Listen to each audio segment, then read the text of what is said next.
नमस्ते बच्चों, आज हम 5वीं कक्षा का पाठ क्रमांक 7 अ बोध इस पाठ का आज हम अध्ययन करने वाले हैं। तो इस पाठ में हमें एकवचन, बहुवचन, पुल्लिंग और स्त्रीलिंग इन शब्दों का हमें अध्ययन करना है। तो सबसे पहले देखिए, हम देखते हैं एकवचन और बहुवचन। तो बच्चों, वचन के दो भेद होते हैं, एक वचन और बहुवचन। तो सबसे पहले देखते हैं हम एक वचन किसे कहते हैं। तो एक वचन किसे कहते हैं? जिस शब्द के रूप से उसके एक होने का पता चले उसे एक वचन कहते हैं। यानी कि क्या, हमें वाक्य में एक ऐसा शब्द आता है, उस शब्द के रूप से हमें यह पता चलता है कि वह प्राणी हो, पदार्थ हो, पशु पक्षी हो, वो एक ही है। तो ऐसे शब्दों को हम क्या कहते हैं? एक वचन कहते हैं। जैसे कपड़ा, बाल्टी, चिड़िया, पुस्तक, घड़ी। तो यहाँ पर देखिए, कपड़ा हमें एक ही दिखाई दे रहा है, इसलिए कपड़ा एक वचन है। बाल्टी हमें एक ही दिखाई दे रही है, इसलिए बाल्टी एक वचन है। चिड़िया एक ही दिखाई दे रही है, इसलिए चिड़िया एक वचन है। पुस्तक हमें एक ही दिखाई दे रहा है, इसलिए पुस्तक एक वचन है। घड़ी हमें एक ही दिखाई दे रही है, इसलिए घड़ी भी एक वचन ही है। तो उसके आगे हम देखते हैं बच्चों बहुवचन। अभी बहुवचन किसे कहा जाता है? तो देखिए, जिस शब्द के रूप से उसके एक से अधिक होने का पता चले उसे बहुवचन कहते हैं। यानी कि क्या, तो वाक्य में एक ऐसा शब्द आता है, उस शब्द के जिस रूप से हमें पता चलता है कि वह एक से अधिक है, तो हम उसे क्या कहते हैं? उस शब्द को हम बहुवचन कहते हैं। जैसे बच्चे, पुस्तकें, बाल्टियाँ। यहाँ पर देखिए, हमें दो बच्चे दिखाई दे रहे हैं, इसलिए हमने उन्हें बच्चा कहा क्या? नहीं, हम उन्हें क्या कहेंगे? बच्चे। यहाँ पर हम एक पुस्तक दिखाई दे रही है क्या? नहीं, अनेक पुस्तक दिखाई दे रही है, यानी कि हम उन्हें क्या कहेंगे? पुस्तकें। तो पुस्तकें क्या हुआ? बहुवचन हो गया। तो यहाँ पर बाल्टियाँ, तो एक से अधिक हमें बाल्टी वहाँ पर दिखाई दे रही है, इसलिए हम उन्हें क्या कहेंगे? बाल्टियाँ। और बाल्टियाँ ये क्या हो गया?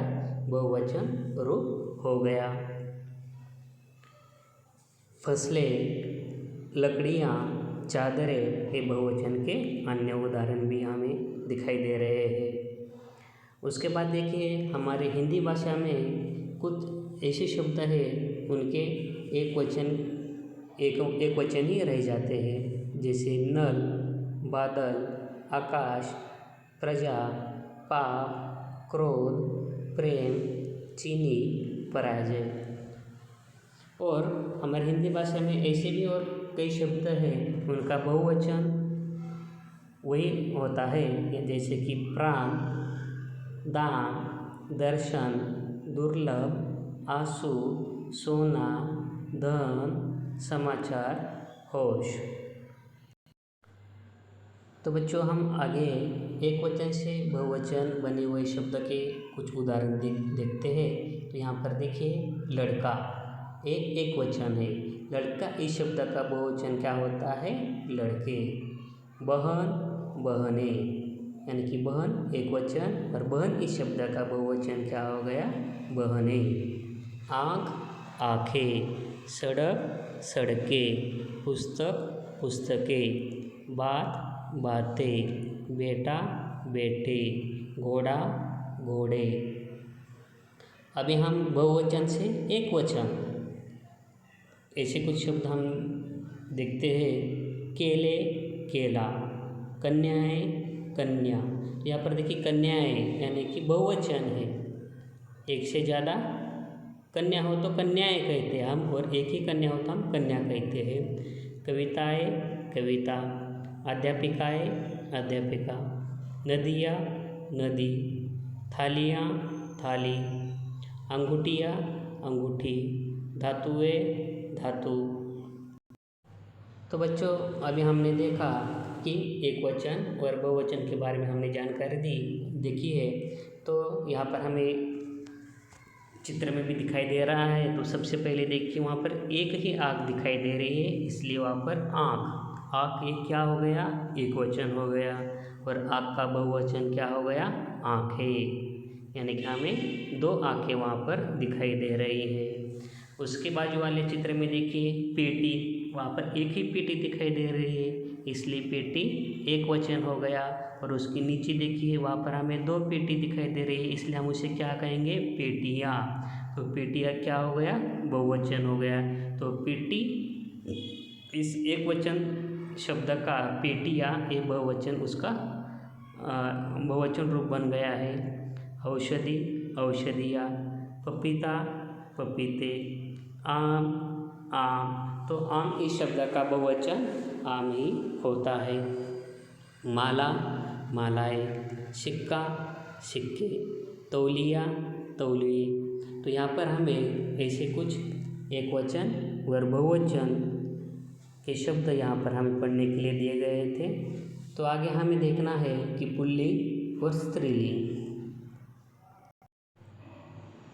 तो बच्चों लिंग के दो प्रकार होते हैं, पुल्लिंग और स्त्रीलिंग। तो हिंदी भाषा में लिंग के दो ही प्रकार है, एक पुल्लिंग और दूसरा स्त्रीलिंग। तो पुल्लिंग किसे कहते हैं, तो देखिए जिन शब्दों से पुरुष जाति का बोध होता है उन शब्दों को पुल्लिंग कहा जाता है। यानी कि वाक्य में एक ऐसे शब्द आते हैं, उन शब्दों से हमें पता चलता है कि वह पुरुष जाति का है। यानी कि जिन शब्दों से हमें पुरुष जाति का बोध होता हो उस शब्दों को हम क्या कहते हैं, पुल्लिंग कहते हैं। जैसे पिता, राजा, घोड़ा, कुत्ता, बंदर। इन शब्दों से हमें क्या पता चलता है कि वह पुरुष जाति के हैं, तो हम उन शब्दों को क्या कहेंगे, पुल्लिंग कहेंगे। उसके बाद देखिए स्त्रीलिंग। स्त्रीलिंग किसे कहा जाता है, जिन शब्दों से स्त्री जाति का बोध होता है उन शब्दों को स्त्रीलिंग कहा जाता है। यानी कि शब्द ऐसे शब्द आ जाते हैं, उन शब्दों से हमें यह पता चलता है कि वह स्त्री जाति का है, तो उन शब्दों को हम क्या कहते हैं, स्त्रीलिंग ऐसा कहते हैं। जैसे लकड़ी, बकरी, माता, रानी, जू। तो इन शब्दों से हमें क्या चलता है कि वह स्त्री जाति के हैं, इसलिए हम उन्हें क्या कहेंगे, स्त्रीलिंग ऐसा कहेंगे। तो या आगे देखिए यहाँ पर हम कुछ उदाहरण देखेंगे पुल्लिंग शब्द से स्त्रीलिंग शब्द। जैसे कि लड़का, लड़की। तो यहाँ पर लड़का क्या है, पुल्लिंग है, और लड़का इस पुल्लिंग शब्द का स्त्रीलिंग क्या है, लड़की। पिता पुल्लिंग शब्द है, माता स्त्रीलिंग है, ठीक है। दादा, दादी, नर, नारी, राजा, रानी, घोड़ा, घोड़ी, हाथी, हथिनी, सुंदर, सुंदरी। तो आगे देखिए कुछ स्त्रीलिंग शब्द से पुल्लिंग शब्द के हम भी उदाहरण देखते हैं यहाँ पर। तो चूहिया, चूहा, सोनारिन, सुनार, मालिन, माली, बेटी, बेटा, मालकिन, मालिक, सेठानी, सेठ, इंद्रानी, इंद्र, नौकरानी, नौकर। तो बच्चों हमने अभी देखा कि पुल्लिंग किसे कहा जाता है, तो स्त्रीलिंग स्त्रीलिंग हम किसे कहते हैं। तो यहाँ पर देखिए हमें पढ़ने के लिए भी यहाँ पर कुछ चित्र के माध्यम से यहाँ पर शब्द दिए गए हैं। जैसे कि यहाँ पर देखिए बंदर, बंदर क्या है, पुल्लिंग शब्द है, और उसका स्त्रीलिंग शब्द क्या है, बंदर, बंदरिया। उसके आगे चित्र में देखिए बिल्ली, और उसका पुल्लिंग शब्द क्या है, बिलाव। तो बिल्ली स्त्रीलिंग शब्द हो गया, और स्त्रीलिंग शब्द का पुल्लिंग शब्द कौन सा है, बिलाव। उसके आगे नीचे चित्र में देखिए यहाँ पर हमें क्या दिखाई दे रहा है, सिंह, सिंहनी, गाय, बैल। अब यहाँ पर सिंह पुल्लिंग है और सिंहनी स्त्रीलिंग है, और बाजू वाले चित्र में देखिए गाय स्त्रीलिंग है और बैल पुल्लिंग है, ठीक है। तो आगे देखिए हिरन, हिरनी, हिरन पुल्लिंग है और हिरनी स्त्रीलिंग है। उसके आगे देखिए नागिन, नाग, चूहिया, चूहा। तो यहाँ पर चूहिया स्त्रीलिंग शब्द हो गया और चूहा यहाँ पर पुल्लिंग शब्द हो गया। तो अभी हमने यहाँ पर एक वचन, बहुवचन, पुल्लिंग और स्त्रीलिंग इन शब्दों की हम यहाँ पर इस पाठ में हमने जानकारी ली है।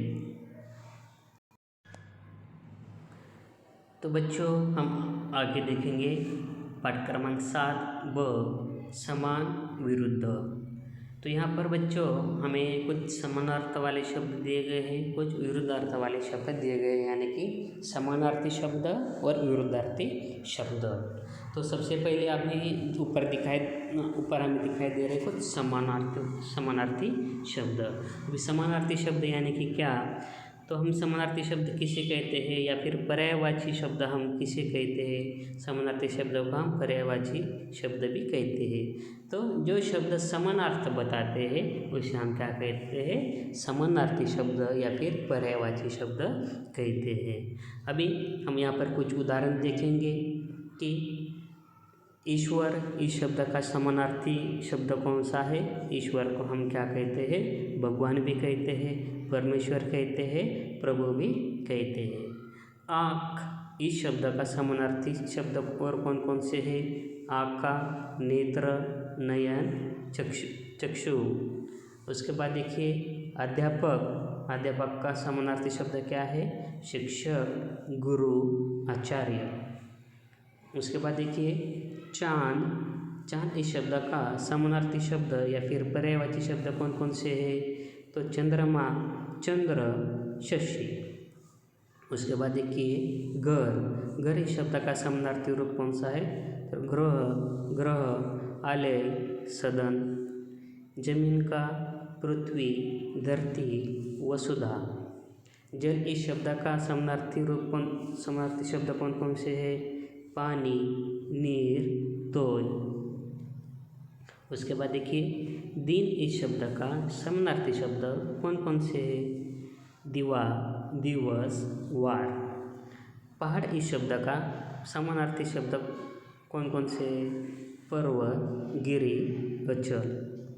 पुष्प, कुसुम, सुमन, प्रसून। बाग, उपवन, वाटिका। पृथ्वी इस शब्द का समानार्थी रूप कौन कौन से है, धरा, धरनी, भूमि। उसके बाद देखिए बेटा, सूत, पुत्र, तनय। माँ इस शब्द का समानार्थी रूप कौन कौन से है, जननी, अम्बा, माता। उसके बाद देखिए मनुष्य इस शब्द के समानार्थ वाले शब्द या फिर रूप कौन कौन से हैं, तो मनुष्य, नर, आदमी, मानव। मित्र, सखा, दोस्त, मित। रास्ता, राह, पथ, मार्ग। वस्त्र, कपड़ा, पट, वसन। वृक्ष, पेड़, तरू, विटप। संसार, जग, जगत, दुनिया। तो यहाँ पर हमने देखा कि यहाँ पर कुछ समानार्थ वाले शब्द के हमने यहाँ पर कुछ उदाहरण देखे हैं। तो यहाँ पर हमें पाठ में कुछ समानार्थ वाले शब्द यहाँ पर दिखाई दे रहे हैं। तो देखिए आँख इस शब्द का समानार्थी रूप कौन सा है, नेत्र। वृक्ष, पेड़। पंछी, पक्षी। पुष्प, फूल। द्वार, दरवाज़ा। चारपाई, खटिया। सवेरा, सुबह। केश, बाल। तो यहाँ पर कुछ समानार्थ वाले शब्द यहाँ पर हमें पढ़ने के लिए दिए गए थे। अभी नीचे देखिए विरुद्धार्थी शब्द, जैसे कि यहाँ पर हमें दिन, रात। लेकिन सबसे पहले देखेंगे कि हम विरुद्धार्थी शब्द किसे कहते हैं। तो बच्चों विरुद्धार्थी शब्द यानी कि क्या, ऐसे शब्द जो एक दूसरे के विपरीत यानी कि उल्टा अर्थ बताते हैं उन्हें हम क्या कहते हैं, विरुद्धार्थी या विलोम शब्द ऐसा कहते हैं। तो विरुद्धार्थी शब्दों को हम विलोम शब्द भी ऐसा कहते हैं। तो विरुद्धार्थी शब्द यानी क्या, तो जो शब्द जो एक दूसरे के विपरीत अर्थ बताते हैं, उल्टा अर्थ बताते हैं, उसे हम क्या कहते हैं, विरुद्धार्थी शब्द ऐसा कहते हैं। यहाँ पर हम कुछ उदाहरण देखेंगे विरुद्धार्थी शब्द के, जैसे कि दिन रात, अच्छा बुरा, सरल कठिन, धरती आसमान, अगला पिछला, झूठ सच, गर्मी सर्दी, सुबह शाम, मोटा पतला, साफ गंदा, आज कल, काला गोरा। और यहाँ पर कुछ और दूसरे कुछ उदाहरण हम देखेंगे।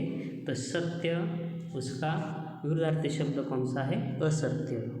अच्छा बुरा, आगे पीछे, ऊपर नीचे, हानि लाभ, उपकार अपकार, यश अपयश, सच झूठ, बैठना उठना, गुण दोष, मित्र शत्रु, कोमल कठोर, अस्त उदय, शुभ अशुभ।